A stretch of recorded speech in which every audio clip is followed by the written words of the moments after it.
मोतीलाल शास्त्री कृत मुंडकोपनिषद विज्ञान भाष्य में ओंकार रूप जप योग, ये द्वितीय मुंडक के द्वितीय खंड में उपनिबद्ध है।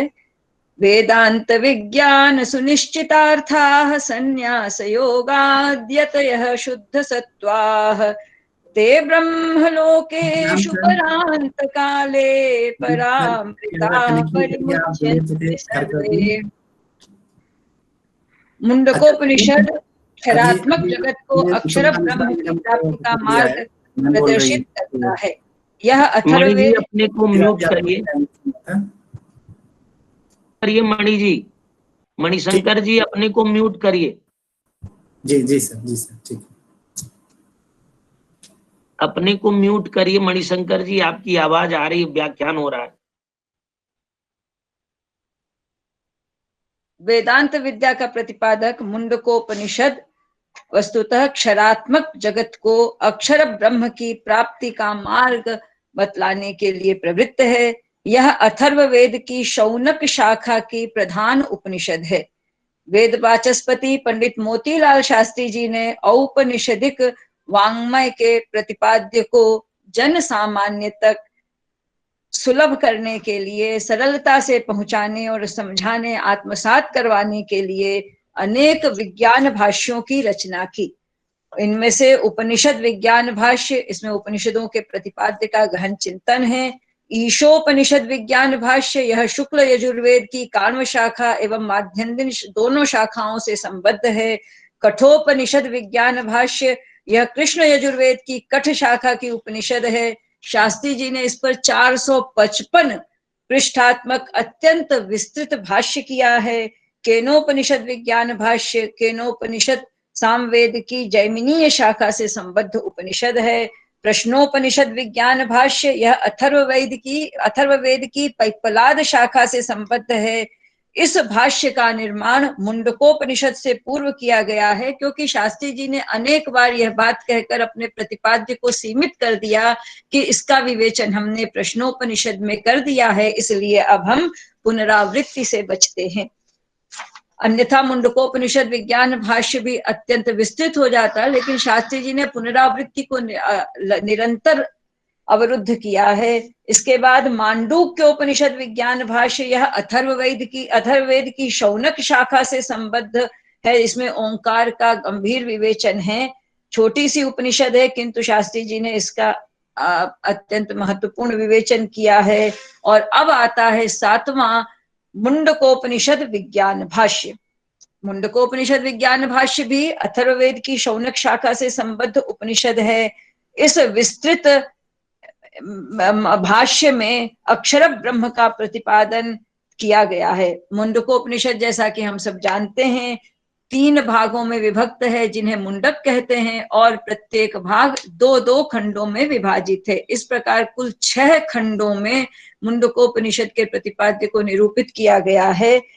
इनके नाम भी, यद्यपि उपनिषद के विभाजन में नामकरण नहीं किया गया है, लेकिन पंडित शास्त्री जी ने, हमारे विद्वान आचार्य ने इनके नाम दिए हैं। पहले मुंडक का नाम है परा विद्या निरूपणात्मक अक्षरानुगत सृष्टि प्रपंचाधिकरण। दूसरा अपरा विद्या निरूपणात्मक अक्षरकृत यज्ञ सृष्टि निरूपणाधिकरण।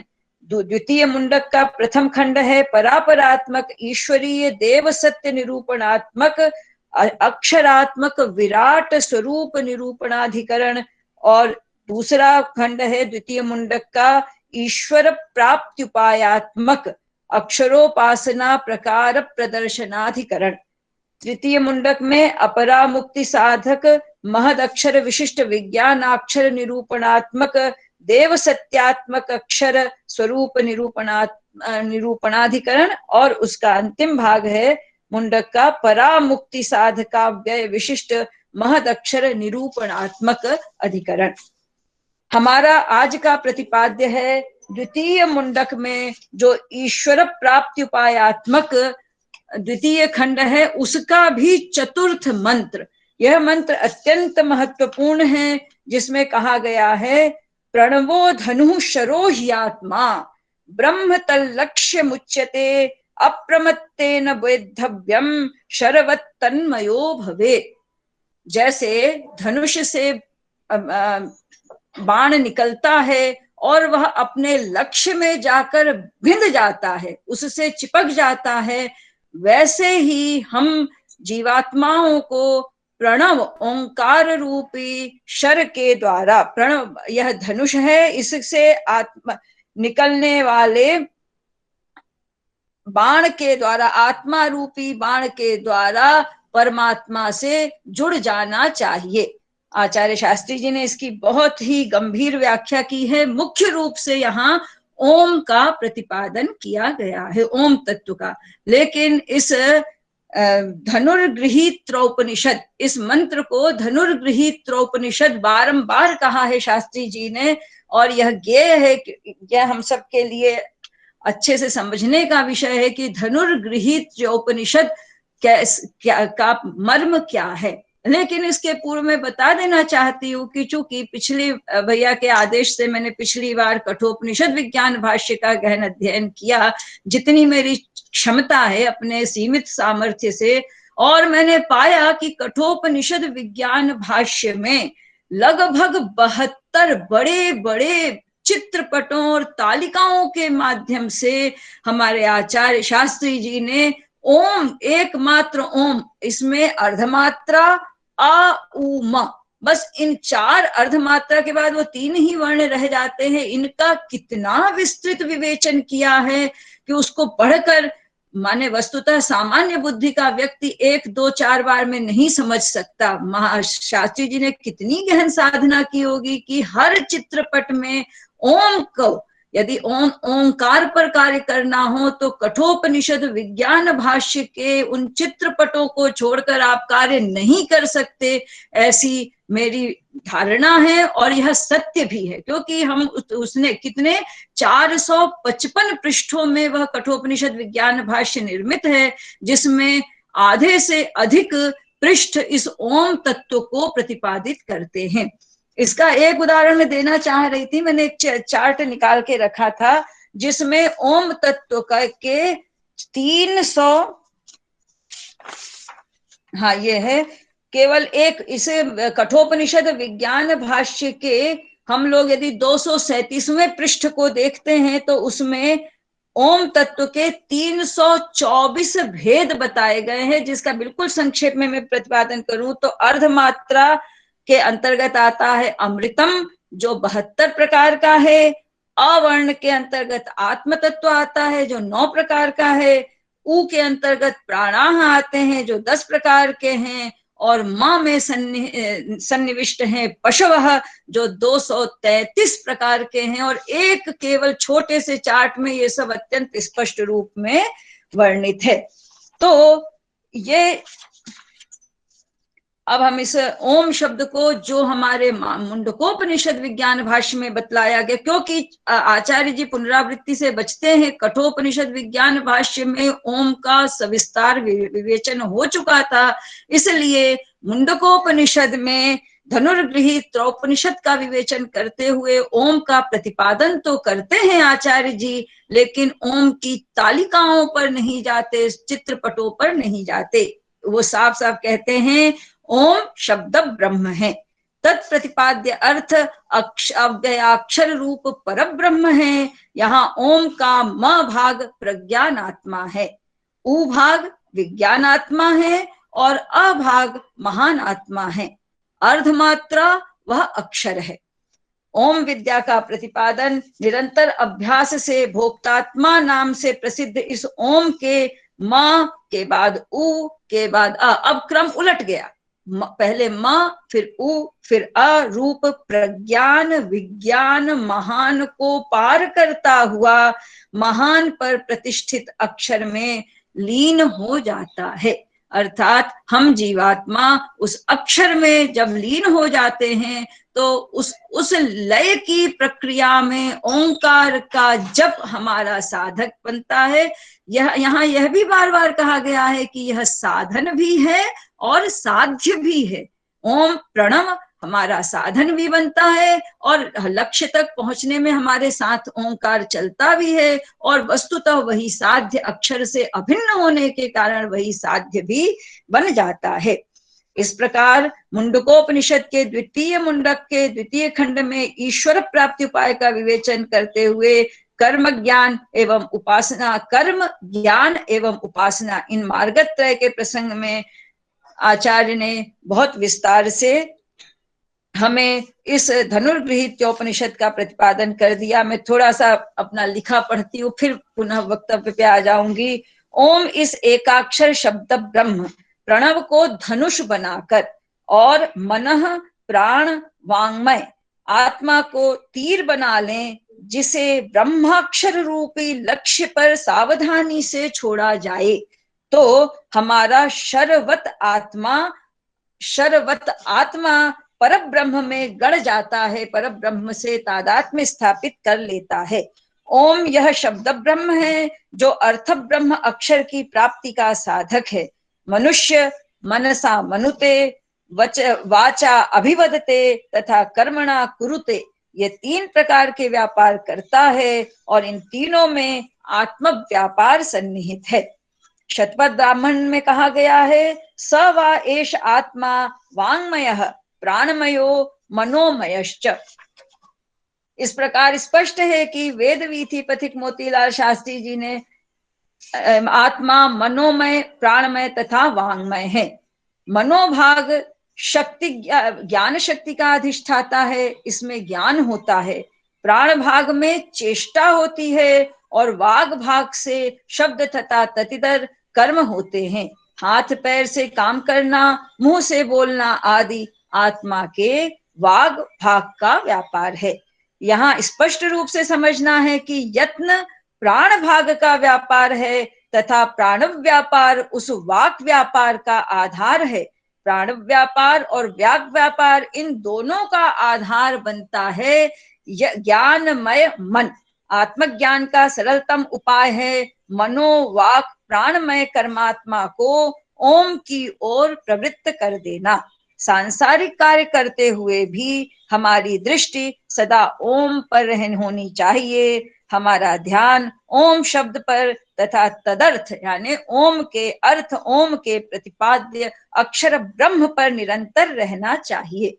इसी को पातंजल योग सूत्र के समाधि पाद में तस्य वाचकः प्रणवः 27वां सूत्र और तज्जपस तदर्थ भावनम 28वें सूत्र के अनुसार शब्द ब्रह्म रूपी ओम तथा इसके अर्थ पर यदि निरंतर आत्मयोग किया जाता है तो चिरकाल के बाद स्वत एव आत्मा विषयों से अलग होकर अक्षर तत्व में विलीन हो जाती है।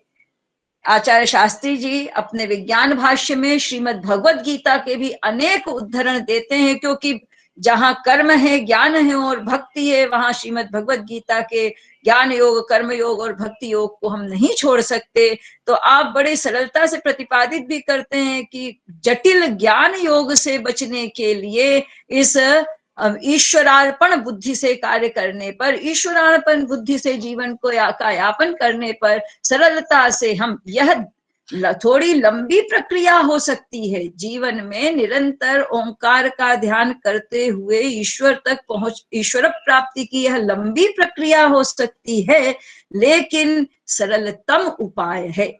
हम सब काम करें, हम किसी चीज से अपने आप को बाधित न करें, जो हमारे सामने कर्तव्य है उन सब कर्तव्यों का निर्वाह करें, लेकिन हमारा ध्यान यदि ओंकार पर रहता है तो निश्चय ही हमें ईश्वर प्राप्ति हो जाएगी। ऐसा मुंडकोपनिषद विज्ञान भाष्य में आचार्य जी का उद्घोष है और उसको उन्होंने श्रीमद् भगवद गीता के कुछ उद्धरणों से पुष्ट भी किया है। शास्त्री जी कहते हैं कि जीवन पर्यंत ओम का जप करते रहना एक प्रकार का कर्म योग है। यही धनुर्गृहीत उपनिषद है। शास्त्री जी के अनुसार यह अति कठिन श्रोत्र उपासना योग है।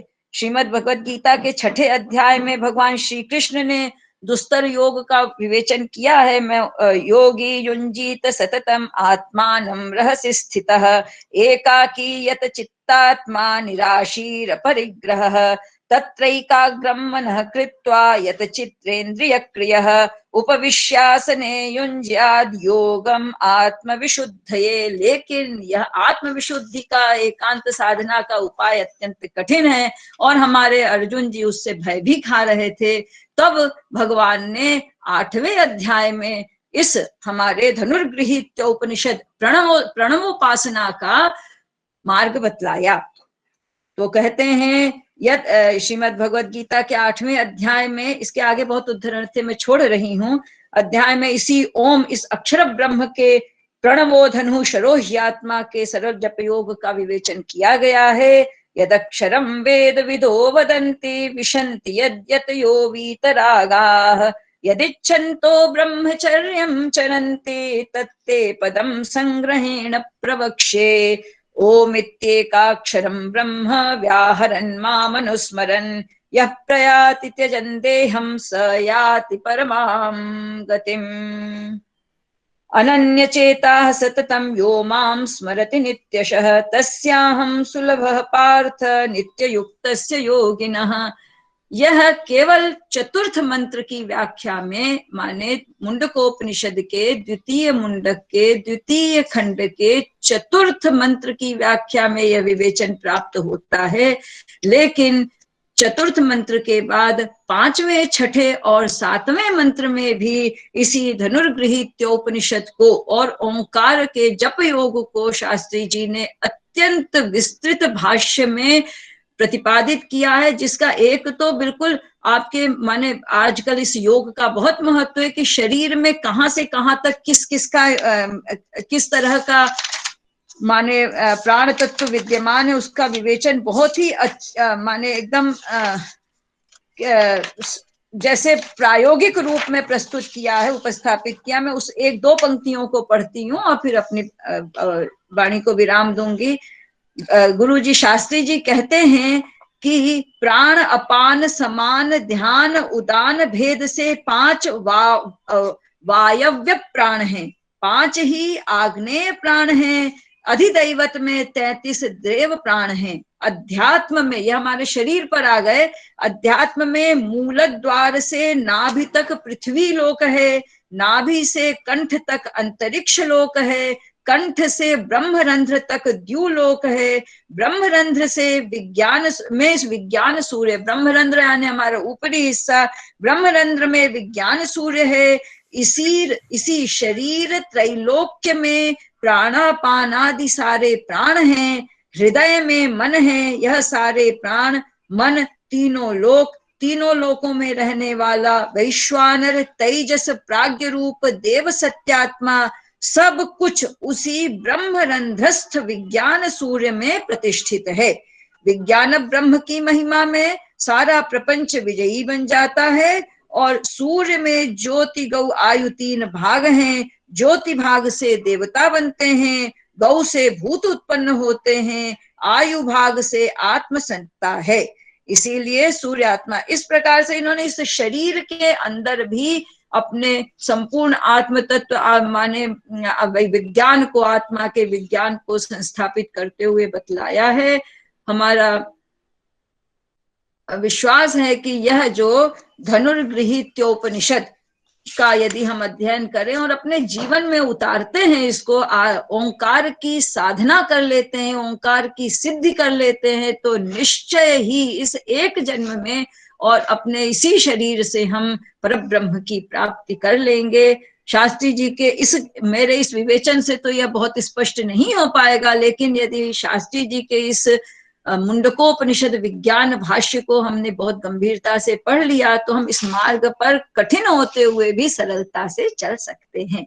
अब शास्त्री जी की रचना शैली पर 2 वाक्य बोलना चाहूंगी। अत्यंत ये इतने बड़े विद्वान हैं लेकिन कितने सरल हैं, इस बात को हम इतने गंभीर विवेचनों के बाद भी उस प्रतिपाद्य को बहुत सरलता से आप अंत में जिसको कंक्लूड कर देते हैं, पहली बात उसकी समीक्षा कर देते हैं, दूसरा पुनरावृत्ति से बचने के लिए आप स्पष्ट शब्दों में कहते हैं कि इस प्रतिपाद्य को मेरे उस विज्ञान भाष्य में पढ़ लिया जाए, और तीसरी बात है जो मैंने इस अनुभव की कि आप बहुत सूक्ष्मेक्षिकया समालोचना करने में समर्थ होते हुए भी कभी भी कटु समालोचना नहीं करते। विद्वान आचार्य ने एक जगह लिख दिया कि स्थावर जंगमात्मा, तो जंगम में मनुष्य को केवल गिन लिया, तो आप साफ साफ कहते हैं कि क्या पशु पक्षी चलते नहीं हैं, क्या उनकी इंद्रियां कार्य नहीं करती? इसलिए जंगम के अंतर्गत केवल मनुष्य को मत गिनिए। लेकिन ये हमारे पूर्ववर्ती आचार्य विद्वान हैं, उन्होंने कुछ सोचकर कह दिया होगा, मैं उनकी आलोचना नहीं करता, मैं अपने प्रतिपाद्य पर आ जाता हूं। इतनी मधुरता से आपने अपनी बात कह भी दी और किसी विवाद, किसी आलोचना प्रत्यालोचना से भी बच गए। तो जो इनकी प्रतिपादन शैली है उसको अपनाना चाहिए। यहाँ विस्तार भी है, विषय का गांभीर्य भी है,